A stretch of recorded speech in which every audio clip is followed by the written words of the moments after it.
Hey everybody, it's your pal Mike Shea from slyflourish.com and twitter.com/slyflourish, here with another episode of Sly Flourish's Lazy DM Prep. This is a weekly show shot 10 a.m. Eastern Standard Time on Sundays, in which I go through the steps from Return of the Lazy Dungeon Master while preparing for my D&D game.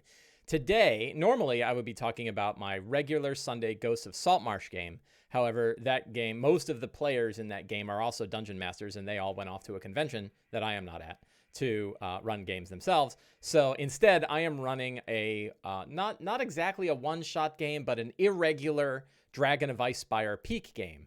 This is a game I run for a couple of friends of mine who have never played D&D before, and my wife, who has played lots of D&D, and another friend of ours who has played lots of D&D as well. So we have 4 players and myself as the DM, and primarily we're using this as an opportunity to show brand new people what it's like to play D&D, but also have fun actually playing D&D, which is what it's all about anyway. So looks like we got some folks here today. We've got He's Not Your Problem is here, and Gondolar is here, and Johnris18 are here. Hello, everybody. So today, I've already run one session for this group, and as I mentioned, I wanted to run Dragon of Icespire Peak for a few reasons. One is it is something that these new folks could easily pick up if they wanted to play themselves, and they would be familiar with it if I ran it for them. And 2, I want to learn more about this adventure, since it's sort of a new on-ramp onto D&D. I want to understand it so that I can write about it, and so I can record some videos about it, like this one, and so I can understand what it's like for new people to come into D&D through this vehicle. And also, I mean, I want to run it. It looked really fun and interesting. It's a very interesting design. The adventure design in this is very interesting, and I wanted to try it out myself, so I am playing a lot of it. If you want to see me running this game, you can watch a YouTube series. It's a Twitch show, but also saved on YouTube, of me running Dragon of Icespire Peak for my friend Enrique Bertrand, the newbie DM, one-on-one. So one of the features that Dragon of Icespire Peak has is rules for running D&D with one player and one dungeon master through the use of a sidekick and through some design things that they put in here to try to lower the difficulty for lower numbers of people. My mom is here. Hello, Mom. So Enrique thought it would be fun. Both Enrique and I thought it would be fun to run through this one-on-one online. So we're streaming a show between the two of us and showing what it's like for us to play D&D. We are running Dragon of Icespire Peak so that people can see what that's like, and we're running one-on-one play so we can see what that is like as well. And we have, I think, 6 episodes of it now. They're about an hour to an hour and a half each. I edit them down so that they're a little more manageable. It's a little less realistic than the actual people who watch the show live will see us kind of hemming and hawing, and power outages and construction people walking through and all kinds of other things that happen in real life. I edited all of that out for the videos on YouTube just to make them a little bit more straightforward, but it's not exactly a perfect. I had somebody on Twitter who's like, wow, the fact that Enrique comes up with something and you so quickly return with something new is amazing. And I'm like, yeah, it's because I cut 30 seconds of me reading the book. I was like, oh, okay, well. So it was difficult deciding whether or not to edit that video down, because it doesn't give exactly a realistic view of what running it is like. On the other hand, I want it to be an entertaining video as well and not frustrating and boring. So I try to cut things out when it's due.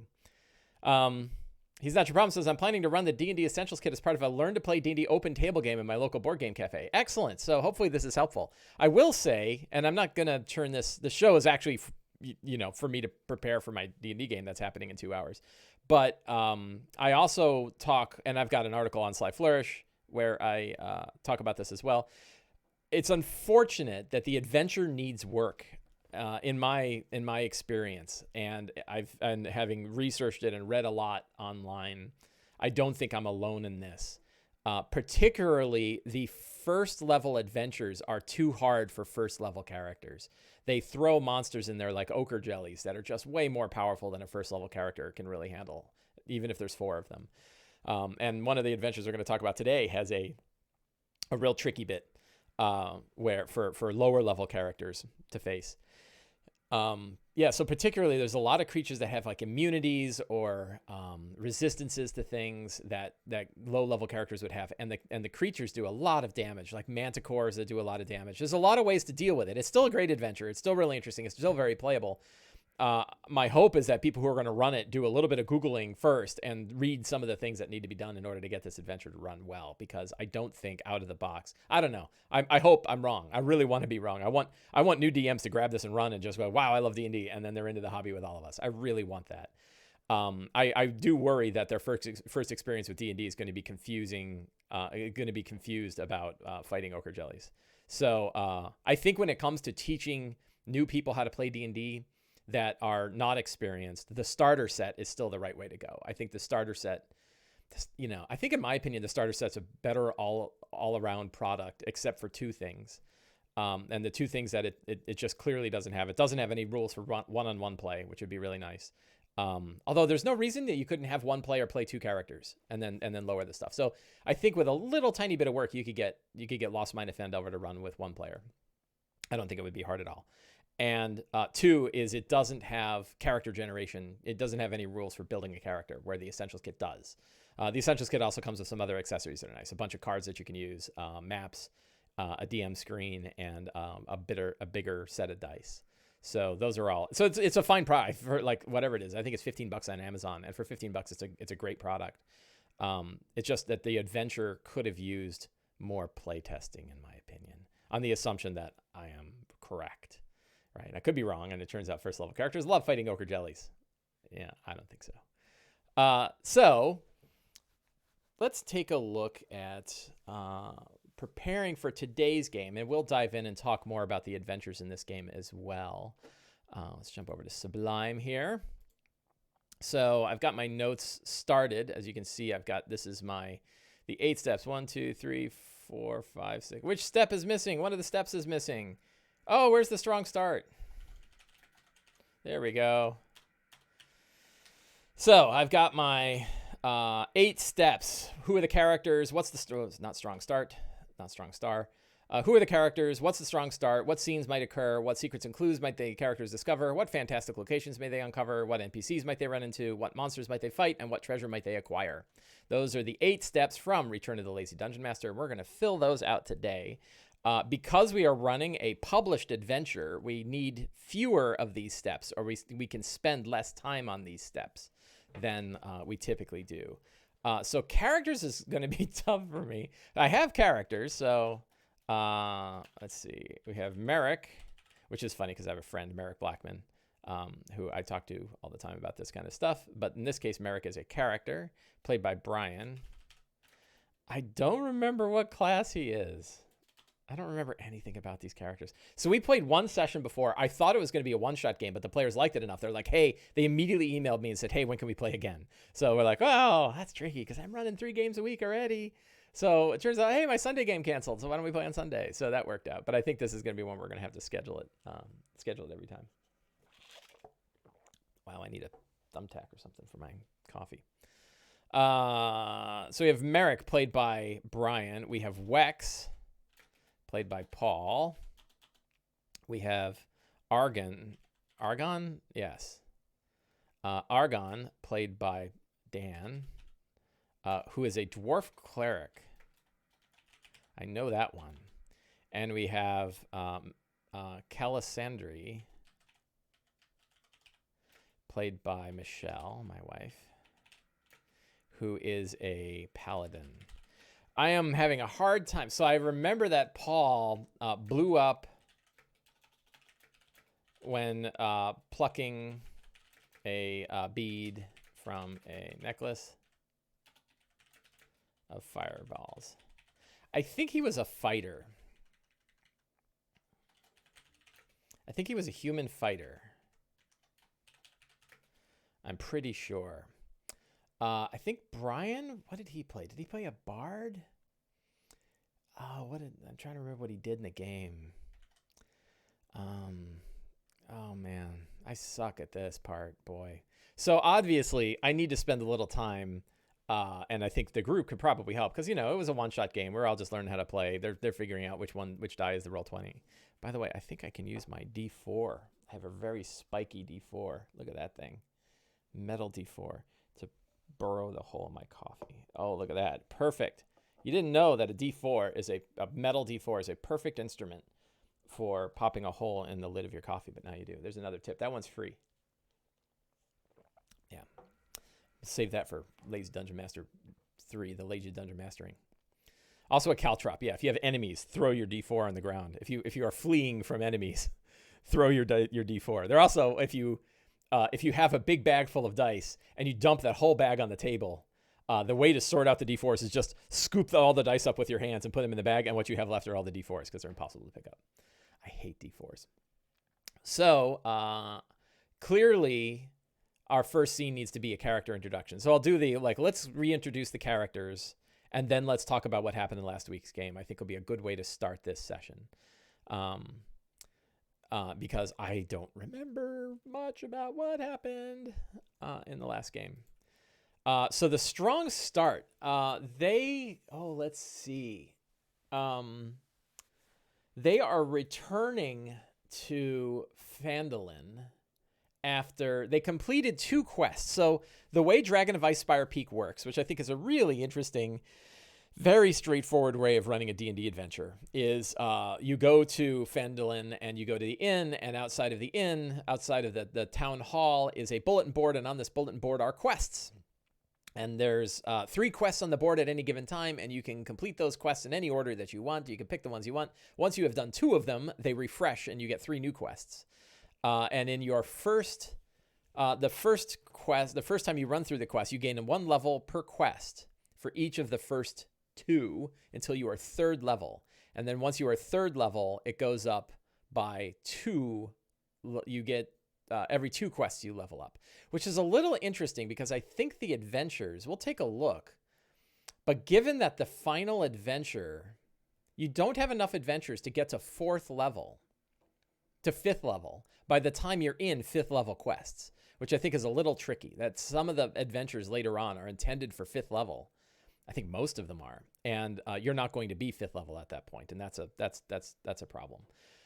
So the characters have returned to Phandalin.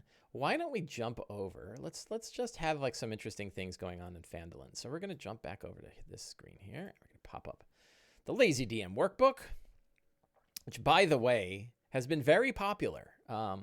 People like this book a lot, or people buy this book a lot, I should say, and the reviews have been very good. It's low cost, and this was the stretch goal for Return of the Lazy Dungeon Master, and we really filled it out because Return of the Lazy Dungeon Master, the Kickstarter, did so well. We were able to make this book, and this book turned out to be not as popular as Return, but pretty close. It's my 2nd most popular book that I've ever done. So people really dig it, and I'm glad because I think I worked hard to try to make this really useful. So we're going to go to our random town events section. This is on page 15. And we're going to say what kind of events are going on. So we'll start with a mundane event, and that is 2. There is a funeral. Somebody died. I don't know who died. The town is 11. Unconcerned. I don't know. Let's try another one in there. Unconcerned. 19. The town is very busy. The weather is rain. We're going to do, so it's light rain, but I'm going to do a heavy rain.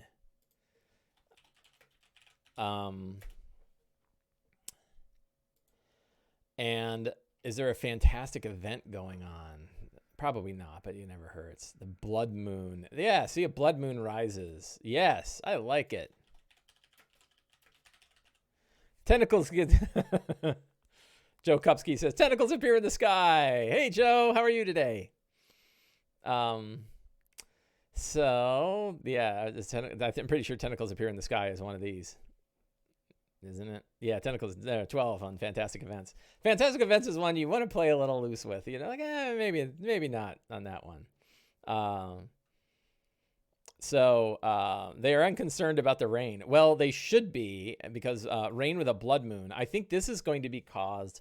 I think we're going to have bolts of violet lightning cracking down in the north.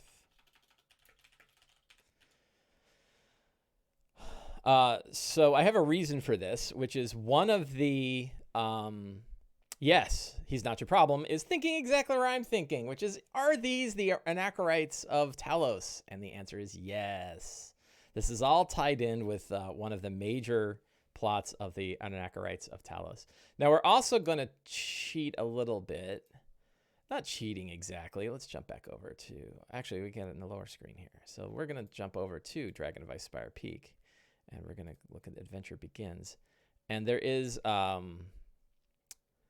one of the charts in here is about the dragon's location. And so we're going to roll this 3 times. How often do you do... Oh, so the dragon's location... Let's see. Each time the characters arrive at a location tagged on the sword coast, prepare to roll a d20. So we're going to roll about 3 times.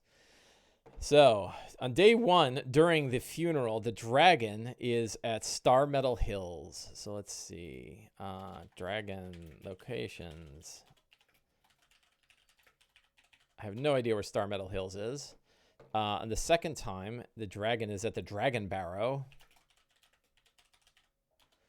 And then the third time, the dragon is at Nomengard.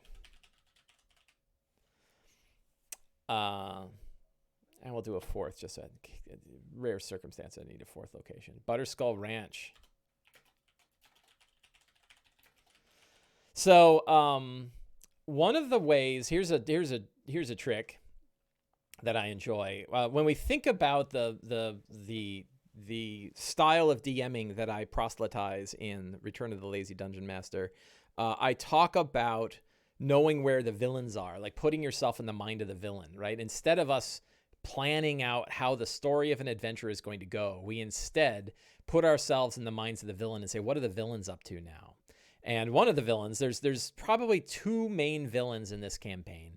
There's the Anachorites of Talos, which are evil druid, shape-shifting druids of the evil god Talos.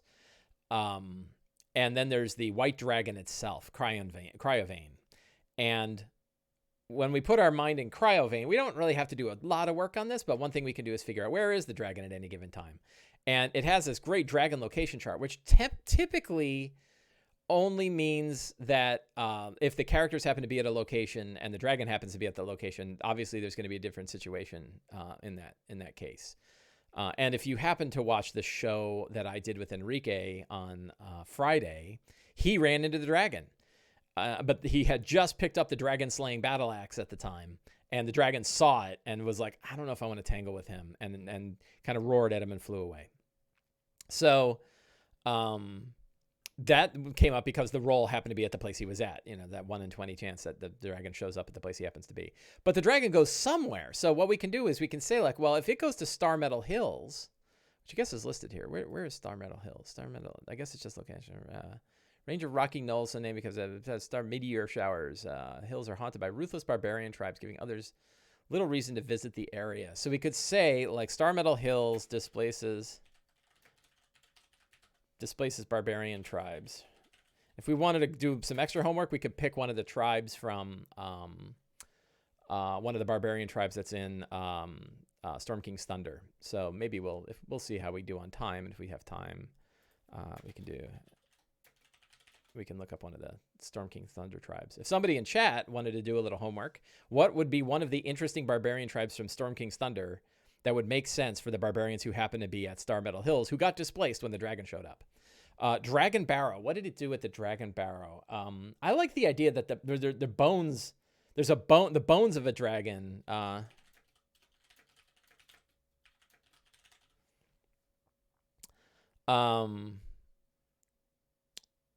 So I think when it goes to the Dragon Barrow, that the bones that are there are its mother's bones. Is Cryon Vein... What gender is Cryon Vein?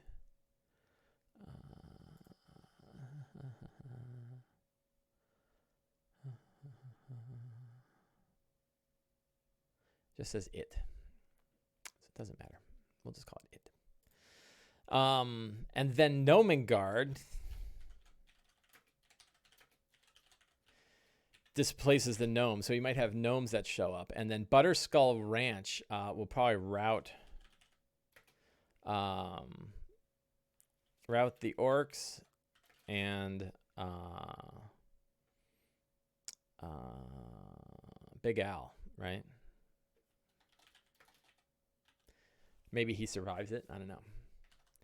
So those are the places the dragon is going to go over the next 4 periods of time, and what it does there as it kind of hoses people up. So that's kind of where the dragon is. But in the meantime, our strong start, the things that the characters are going to see, is that bolts of violet lightning are cracking down in the north.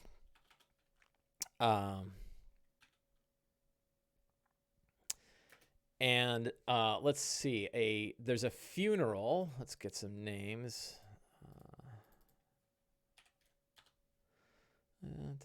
Where are my names? Who died? Dolly Flameboard died.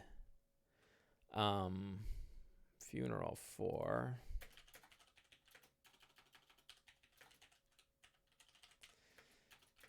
Dwarven.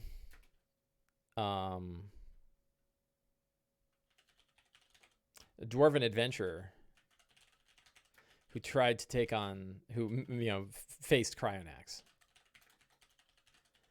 And she was frozen and broken into pieces. So that's our funeral. It doesn't really matter that the town is busy. Heavy rain, blood moon rises. So let's see.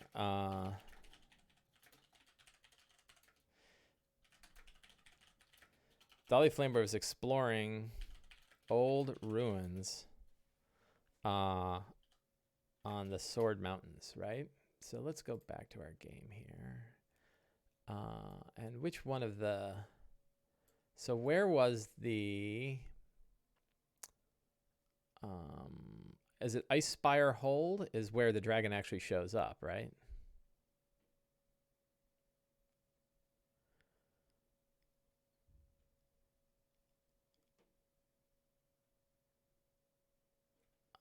Let's explore the ruins of...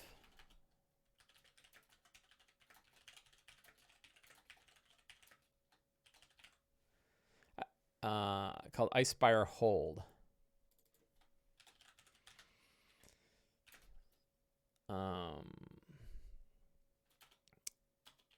So she made it there. How did they find her body?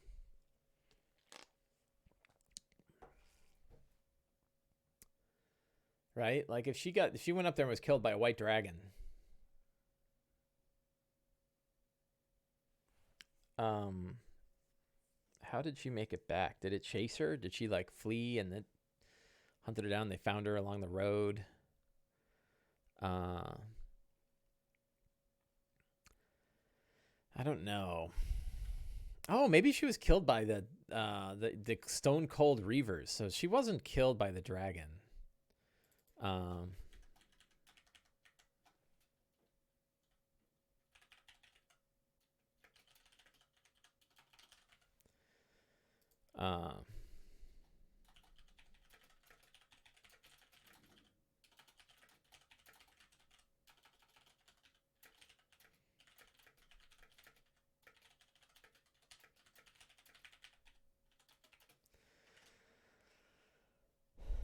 Maybe the dragon dropped her corpse closer to the town as a warning.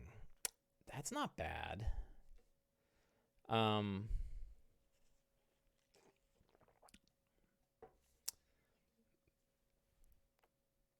That's pretty good. That's pretty, yeah, killed Dwarven Adventurer.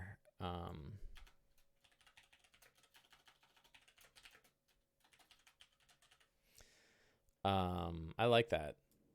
Cryovane dropped her body, flew over and dropped her body. And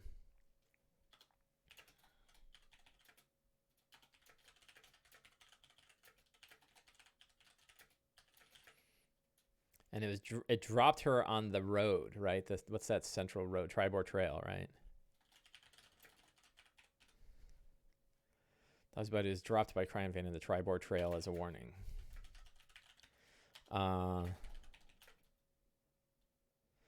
Dolly had been rough folk calling themselves.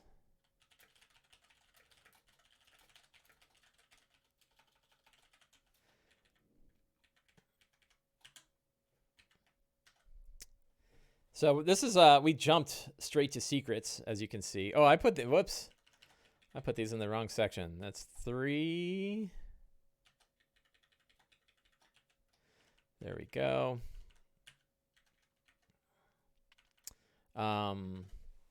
Yeah, so we have our strong. Let's just quick review. We're gonna review the characters at the game itself because I'm gonna forget, because I already forgot everything about them.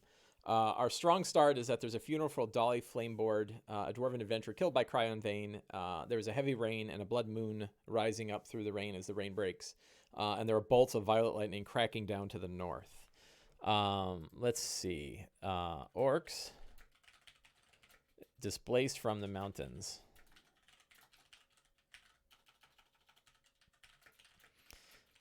Have made their way into Neverwinter Wood. The orcs have joined up with what is an anacarite? So creatures.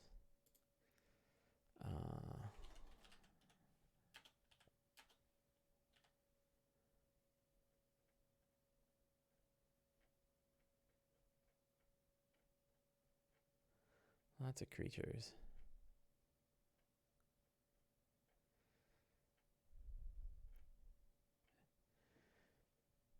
Anchorite.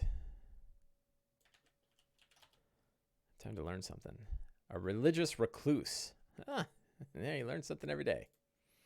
An anchorite of Talos, right?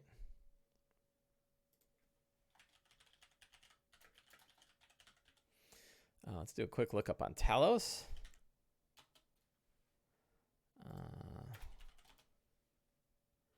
See what the... So while the wiki has good stuff on Talos, we can also look up things like this. So in the Sword Coast Adventurers Guide under Talos, Stormlord the Destroyer. Talos is the dark side of nature, uncaring and destructive force.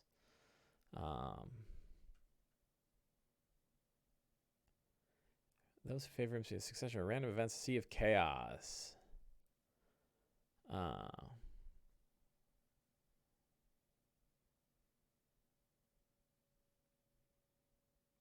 The 3 lightning bolts of his holy symbol.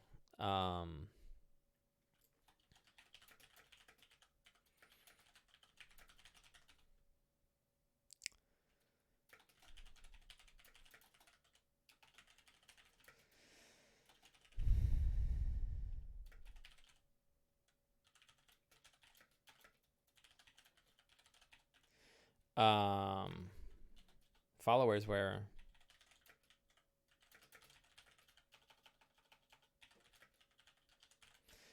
a black eye patch.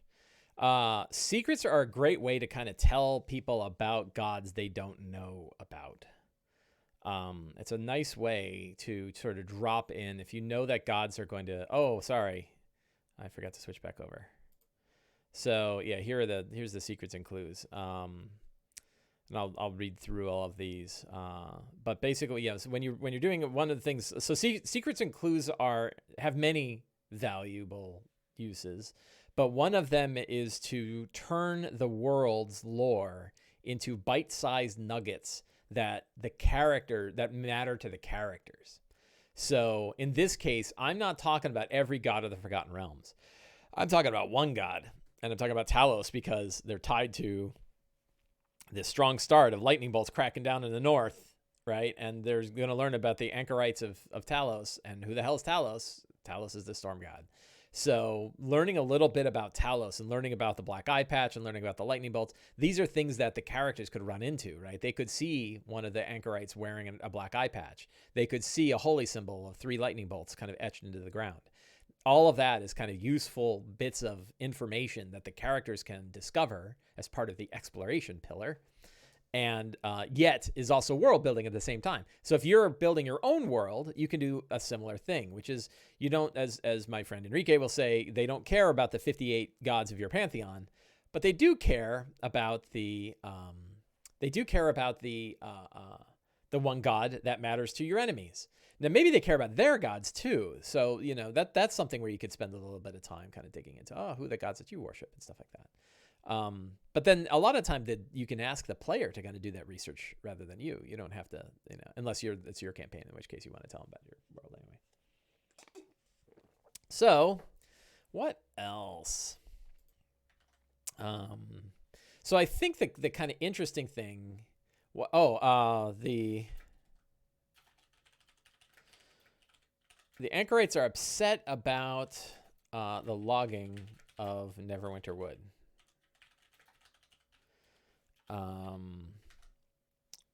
That's kind of a common theme. The Anchorites want to destroy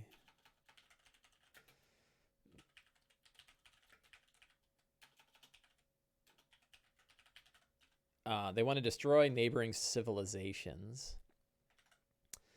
So scenes. Let's. I'm going to keep those last two secrets in clue. So one of the things I want to do, which is a dirty trick, but I'm doing it anyway. Let's see. Jump back to here. So if we go to the adventure begins and we look at the quests. So as I mentioned, this adventure is broken up into a whole bunch of different quests that are all on a big job board, right? And here are the quests. So we have Dwarven Excavation. If you're not familiar with Dwarven Excavation, please take a look at my YouTube videos and take a look at my website, and you will see articles about Dwarven Excavation.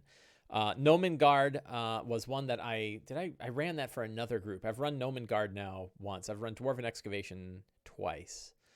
And then Umbrage Hill I've run twice. This is the one with the Manticore. Those are the initial adventures, and this group has done two. They started with Umbrage Hill and dealt with the Manticore, which is a great encounter. And then they went to the Dwarven Excavation and dealt with that. And that was pretty interesting. So now they're on the follow quest. They are 3rd level. And those quests include Butterskull Ranch, in which you go to the ranch and you deal with orcs who have been harassing Big Al Calazorn, who's the retired sheriff. There's the Loggers Camp, which I have not run. And there's Mountain Toes Gold Mine, which is the one with the were-rats in it.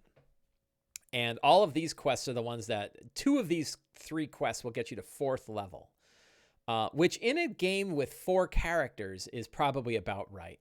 I would probably, here's a little tip. If you're running a one-on-one D&D game, you may consider leveling them up to 4th level on 1 quest and then start them on 2 quests to get to 5th. So you want to get them to 5th level pretty quick. I would get them to 5th level before they hit this next set of quests. These next 3, Axeholm, Dragon Barrow, and Woodland Manse. I would have them get to 5th level by this point. And at that point, when they do 2 of these, they're 6th, and then they face the dragon, and then they're done.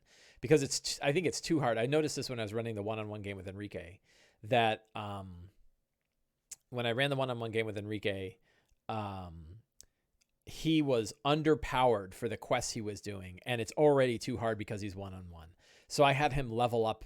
When I realized this, I had him level up right after he finished the Dragon Barrow quest. And that meant he was then 5th level, and then I don't know if I think he did 1 quest after that, and we're kind of halfway through, so he'll probably hit 6th. I think he's got 1 more. I think we want to do 1 more of these. He did Dragon Barrow, and he did Woodland Manse. I think I'd really like him to do Axeholm. I wanted him to do Axeholm because I haven't done it. It looks cool.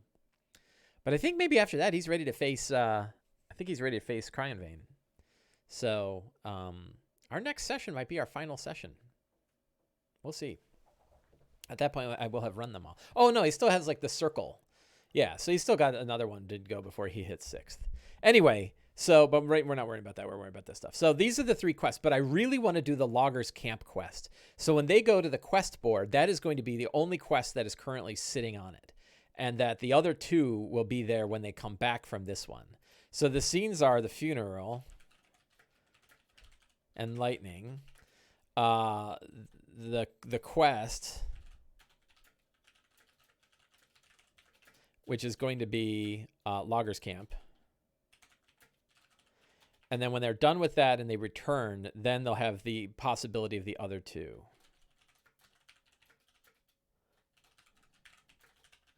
So I'll probably end up, we have a long enough session today that I'll probably get through 2 of these. And at that point, they will hit 4th level and be ready for the next set of quests. That's my expectation for today. So yeah, but I want to run them through Loggers Camp, which means and it's it's a dirty trick and it kind of railroads, but it's so easy to railroad this if you like. So if you want to steer players to a certain path, the way you can steer them is by changing what quests are showing up on the board. So if you have quests that you want them to go on that would otherwise be removed because they outlevel them, just put it back on the board. If you want to, so for example, my wife already played Nomengard with another group. So Nomengard never showed up on the list. Only the other 2 did. Right? I just took it off the list. In this next one, I really want to run Loggers Camp because it's the one I didn't run of this set. So I'm making that one first, and then I'll put the other 2 on and they can choose either one of the other 2 because I've already run both of those. So that is a way to tune the path that this adventure takes very easily, is just what quests are on those board. I tell you, so it's funny because it's like D&D 5th edition has been out for 5 years now, more than 5 years. D&D itself has been around for 40 some years. I don't know how many, a lot of years. And one of the most recent adventures published by Wizards of the Coast says you go to the board and there's quests on the board. It is such a common, it's right up there with you're all hanging out in a bar and a guy comes in and says, "Oh my God, orcs have attacked my family homestead. I need help." But the work, right? I think one of the things, 46 years. Thanks, Degenhar. Dragger. So one of the things that I think we forget, and I think this is kind of, I don't know. One of the things I think we worry too much about is being original in D&D. When the fact is, like, we're playing D&D because it feels comfortable, right? It's like eating a wholesome meal that we ate when we were kids. That, it's okay. Not everything has to be like a whole unique experience. And there are plenty, and they're great. There are many, many RPGs that don't have the same approach to an adventure as D&D, and they're wonderful RPGs, and they're worth exploring. And when you get bored, try them out. That said, like, I think one of the reasons why people like to go to D&D is because you can have these common things. Like, I love the idea that we can experience an ogre the first time over and over again through the eyes of our character. I think it's an important player trait, is to, like we think about the eyes of our villain. We think through the eyes of our villain. I hope players, and I know many players that do this, who play through the eyes of their character. And it means the first time you see an Otyugh, you've fought Otyughs forever, right? The first time you see an Otyugh for your character, it's horrifying experience. And it should be horrifying every time you see it. And a good DM, I think, this is my opinion, I think a good DM describes it in a way that reminds the player of the horror their character is going to feel seeing such a thing. Black puddings are horrifying, right? We fought them for 46 years, but they're horrifying. And there are many times where a player has never seen an Otyugh before. I've got 2 people today that they won't know anything about were-rats, right? And, so when you have a were-rat for the first time, like, my God, you can't wound a were-rat with a normal weapon? Oh my God, I need silver, right? So where other ones are like, oh, silver. Sorry. So that was, the first Mind Flayer. First time you see a Mind Flayer. Right? So, keeping that, I don't think D&D needs to be as original as we think it needs to be. I think players and DMs alike are perfectly happy with common approaches and common tropes, as long as they have a twist. I think Chris Perkins talked about, like, an adventure doesn't have to be a complete unique experience. It needs to be a common approach with a twist, right? What's the twist? And I don't know that there's particularly a twist in this one. Like, Dragon of Icespire Peak is a pretty straightforward D&D adventure. It feels like an adventure that was written, 40 years ago, only it's really easy to run and it's beautiful, right? It's well done. It's too hard for first level. It's my only complaint. But and I keep wanting to fix it. So, yeah, anyway, so the idea that your whole adventure is based on the fact that you have a quest board and the board has little pieces of paper on it, and you rip off the paper and it tells you what your quest is about. That's great. That's a great approach. So, White Fang says words. Yeah, I think the main difference is that,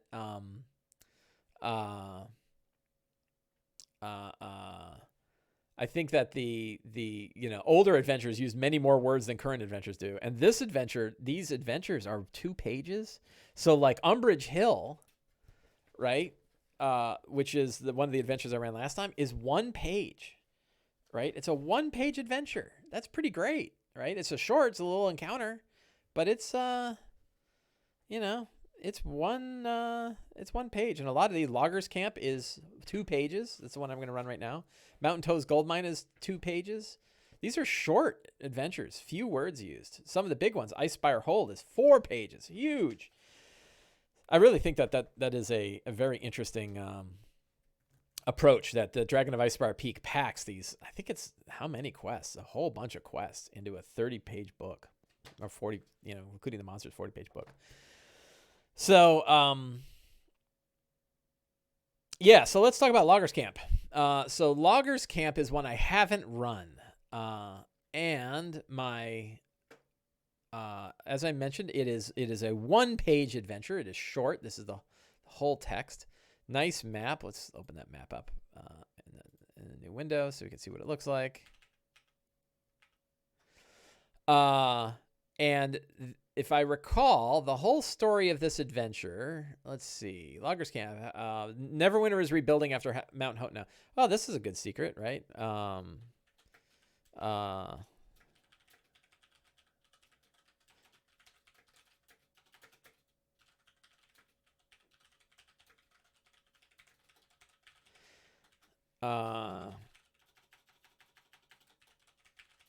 A huge eruption caused by a massive primordial that destroyed Neverwinter. The city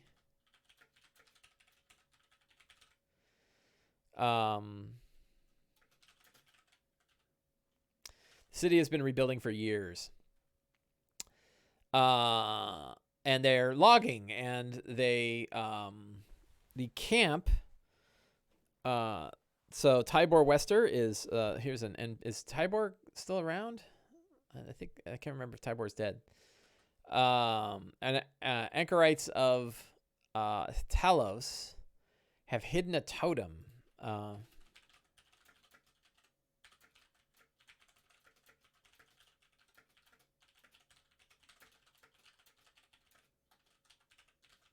That calls Ankh eggs. So yeah, they go there and they find out that the whole place is filled with Ankh eggs. There is so the whole thing is that you're bringing Barthen's provisions there. There's an ox, that you take there, traveling to the camp, and you can run into an anchorite of Talos. So one thing I want to pitch here is there's a great fellow on YouTube called, Bob World Builder. Bob is awesome, and he has been making a whole series of videos. Does he have them all on a playlist? He does. Look at this. Guides and gameplay for Dragon of Icespire Peak. So he has a whole playlist of videos here. I'm going to link to this. Bob's, let's see. I already have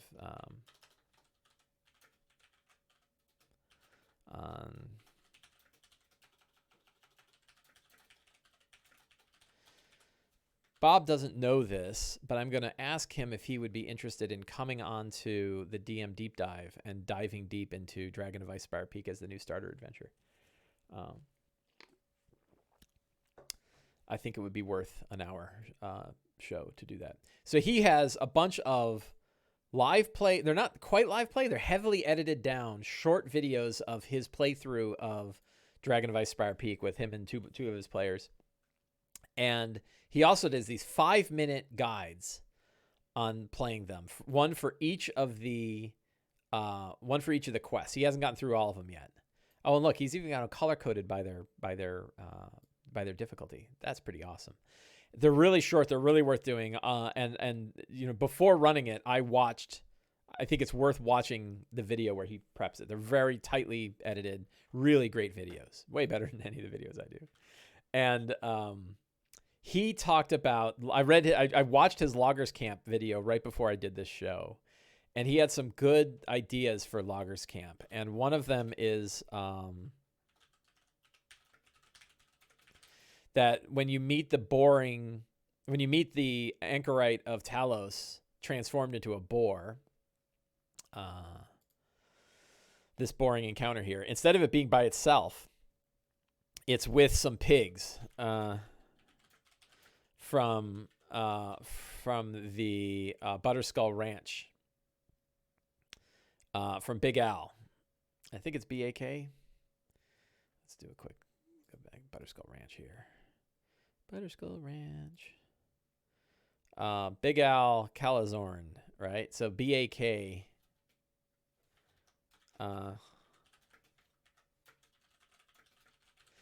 And they're kind of like hanging out with the boar, following the boar around. The boar doesn't like them, but then the pigs will come wandering over, and the boar runs off. He said that that's a good way to foreshadow the BAK encounter, or the Butterskull Ranch encounter, and I think that that's a good way to go too. So I like that, and I'm going to take it. Where were we? I already lost my Loggers Camp. And then the other one is to show some tracks, boar tracks that change.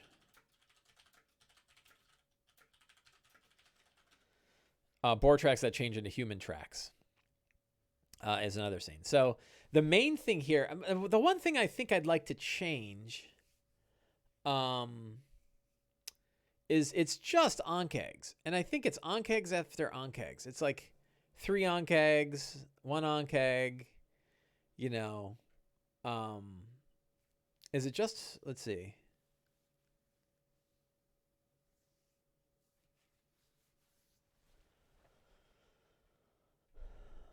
Area 3 and Area 6. So maybe it's just the 1 and then 3. And let's take a look at Onkeg. So first of all, another little tip to grow on here. Read about the monster, right? So they're challenge 2, 39 hit points. They don't have any resistance to anything. That's nice. They do have a bite and an acid spray that does, you know, a fair bit, but not crazy damage. 3rd level. How many hit points does like a fighter have at 3rd level? They should start with about 12, and then they get about 7. So 12 and 14 is 26-ish hit points. So that's about right, you know. So that means these guys are going to drop a character in 2 to 3 hits. I did see the video. Johnris18 says, have you seen Matt Colville's action-oriented monsters? He uses solo as an Onkeg solo. I did see that. I need to go back and watch it again because I watched it and I was like, that's interesting. And then I forgot about it. And then everyone's talking about action-oriented monsters.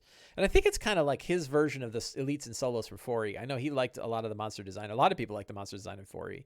I'm actually pretty happy with the monster design in 5th. I don't need more mechanics. And I think that like legendary actions and stuff like that, it covers it for me well enough.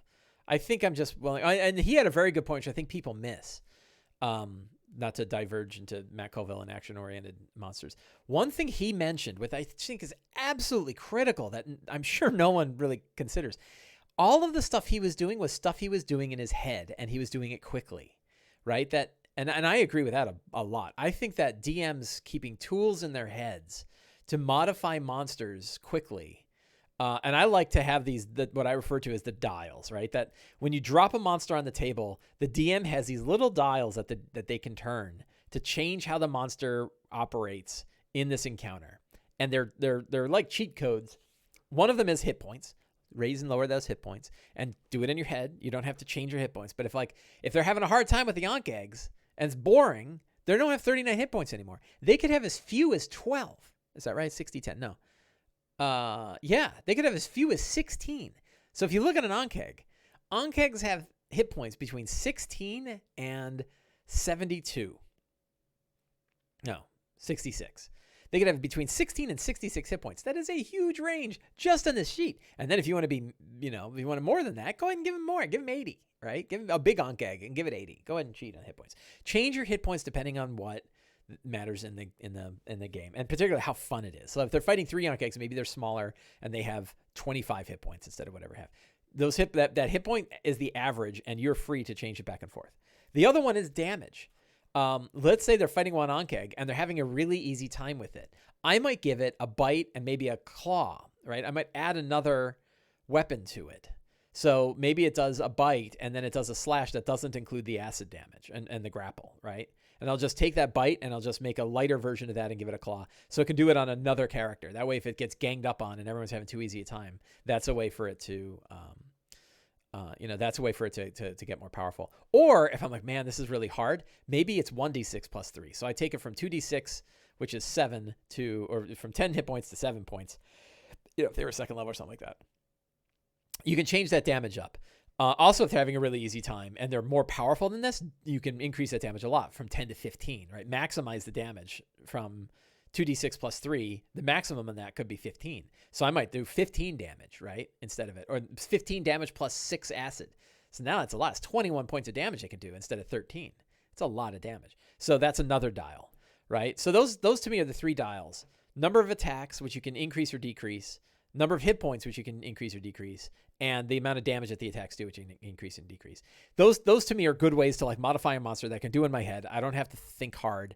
I can just do it. And I think when Matt Koval was talking about action-oriented monsters, he was thinking the same thing. Like, I'm going to give an Ankh-Egg an attack that it does between, I think I might be getting it wrong, but like, it was something that he could do on other turns, right? Sort of making a legendary. Because that's the other dial that we can throw, is we can make any monster a legendary monster.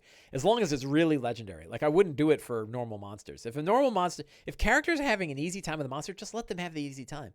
But if you're like, no, this is the Ankh-Egg Queen, okay. Well, if I'm going to have the legendary Ankh-Egg Queen, I'm going to do a few things. I'm going to give it a legendary action, right? I'm going to give it legendary resistance, and I'm going to give it a boatload of hit points, and probably, and let it do slashing attacks. It's unfortunate the Ankh-Egg doesn't have like a claw. You'd think it would have a claw attack. I don't know why it doesn't have a claw attack.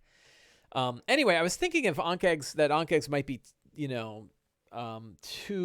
there's too many of them here, but I think it's a relatively short adventure, so it's probably fine. And then the other thing is read the freaking text and read what it actually is. Many-legged insect, long antenna twitching, lurkers in the earth, digs tunnels, burrows waiting below the surface, antenna detect movement above, seizes prey, secretes digestive acid. It's a bane of fields and forests. Ankh-Eggs receive a certain portion of their nutrient from soil. They must supplement with fresh meat. They have to eat stuff. Pastures teeming with grazing livestock. There's probably, I wonder if there are dead animals in here. If there's not, I'm going to add some dead animals in this place. Ambush predator. Yeah, high stealth, right? It doesn't have a stealth. So, yeah, I don't know. And it doesn't seem to have any ability that makes it hard to see. Why does it have 11 while prone? Oh, I guess because if you knock it prone, its AC goes down. It's got a soft underbelly or something like that. It must. That's interesting. It's the only one I've ever seen that does that. Narrow, partially collapsed tunnels in its wake. Aha! So we're going to have some tunnels, and maybe it drags someone down into the tunnels. Perfect opportunity for a relic. So let's go back to Lazy Dm Workbook. Time for a relic. Random item. So I need a tenner. 113 is a boring. I don't want a box. 92. A symbol. What kind of symbol? Holy symbol of some sort. So it is a symbol. It is a draconic symbol. So we've got a symbol of Bahamut. Would be cool. Condition is smooth. So let's see. We have a treasure. Smooth.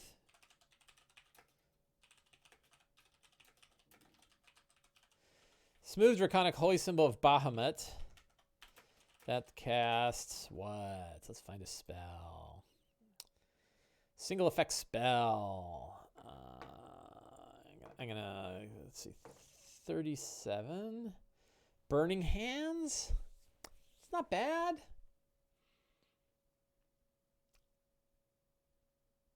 I'm wondering whether or not having a symbol that could cast Burning Hands once a day. Burning Hands is low level. It's a first level spell. So should it be related to Talos? I don't know that. My thought was that one of the people here got killed by the Ankh eggs, and that probably wouldn't be one of the anchorites, because the anchorites. So one idea was that they could find the holy symbol on an anchorite one. I don't know. I think we're gonna expand it out. And it will cast, I think it's going to be a holy symbol of Bahamut that casts Burning Hands. Once a day. DC 13. So Burning Hands isn't crazy powerful, right? It's a first level spell. I really like doing this. This is one of my dirty tricks is I really like putting single use spells on items and then giving them to characters that don't normally get those spells. That works pretty well. So in this case, because it's a low level spell, it's only first level and they're like third. If it was like Fireball, I'd have it once. They already have a necklace of fireballs. But an amulet of Bahamut that casts Burning Hands once a day, that's not out of power to give them a use of Burning Hands. So what if we attach this to a shield instead of a holy symbol? What if it was a smooth draconic shield? I think that's cooler, right? Now they have like a magic shield that can cast burn, and you hold it out and the front of it burns out with Burning Hands. I kind of dig that. So we're going to go with that. So I got my secrets. Fantastic locations we don't worry about because they're in the book. NPC monsters are Ankh eggs, right? Pretty straightforward. And let's see. NPCs. Am I still over in the other one? I'm still over in the other one. Sorry. Get my screen screwed up. What was I looking for? I was going to look for NPCs that exist here. So is there, I thought there was somebody here. Killed and dragged down. Yeah, North Camp is cool. Tybor Wester barricaded himself in the smaller.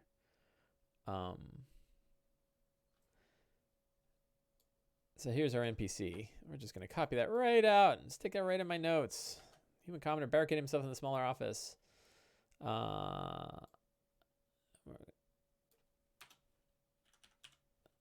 There. So I got a little NPC stuff about Tybor Wester. Who would be? Farnham. Is it Farnham? From Deadwood. If you want to like figure out how to roleplay a character, E.B. Farnham. Is it E.B.? E.B. Farnham from Deadwood is your perfect cowardly mayor type. So we're set there. Monsters treasure. So I only talked about, I've got no minutes left. I got started a little late, so I got 2 minutes. I got 2 minutes to go.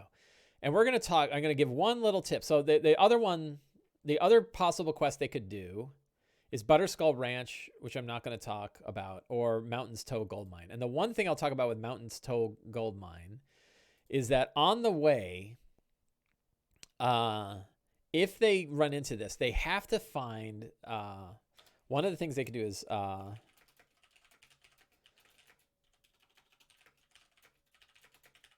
with a silver hand axe. What would be a good silver weapon? A rapier? With a silvered rapier.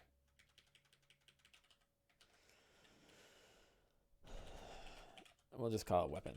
So the trick with Mountain's Toe Gold Mine is that you are dealing with were-rats, and there's a lot of were-rats, and were-rats are powerful.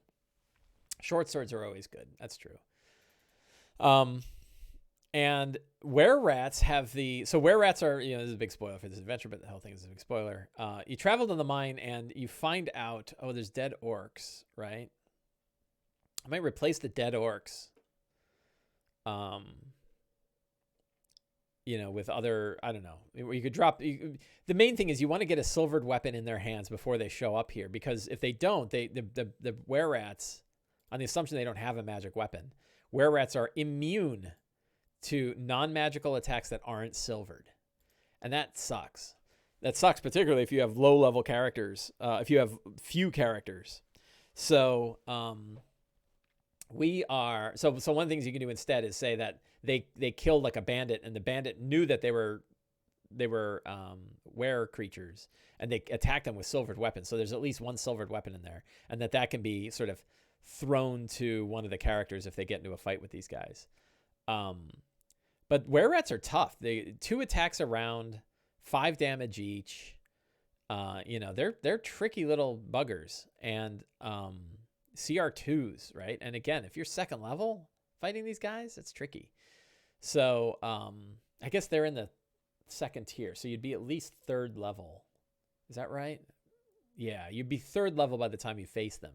But there's a fair bit of them. If you look at the adventure, there's a few of them. And I'm kind of surprised that it wasn't like a bunch of bandits.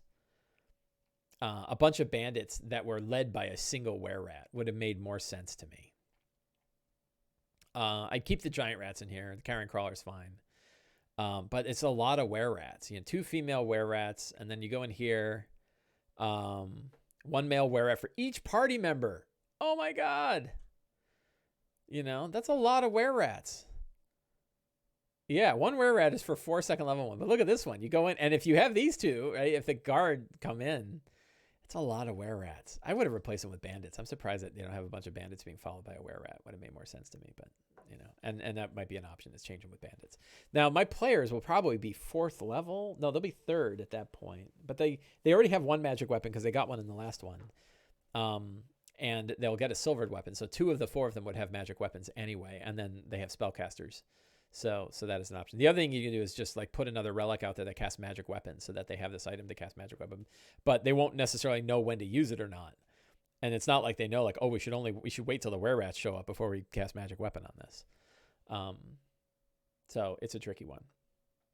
So now on the other hand, if a conversation takes place here, all of this doesn't matter, because they're just going to hire the characters to clear out the Shrine of Savras, which can work better. So I would probably play this that the were-rats are less hostile and more willing to negotiate with the characters to send them on the way. That is what I did when Enrique played through this one. We didn't really have any kind of fight here. So it worked out. Evil John says, I love the idea of were-rat leading the bandits. It spawns the entire size. Do they know the leader is a were-rat? Are they following willingly? What is the were-rat? Yeah, I like bandits too. One other complaint I have about this adventure is that many of the monsters are not like your normal typical monsters, when this would be the one place you want to have like your most typical monsters. Phandelver, Lost Mine of Phandelver in the starter set, the monsters that are in there are very straightforward and clean. In fact, I think that the miniature, if you look at Lost Mine of Phandelver as a miniature monster manual, it has all of the basic monsters you need to run D&D for a long time. Where this one, a lot of the monsters are weird. There's no NPCs, for example, in this one. I don't. So here's a veteran. So I take that back. But they don't have any. Do they have guards? There's no guards. There are no. There's no wizard or mage. They're all like. So Evil John says, I recall Perkins saying something about using different monster types. Yeah, well, so maybe they did that on purpose, right? They picked weird stuff because they wanted this one to sit nicely with the starter set. That would make sense.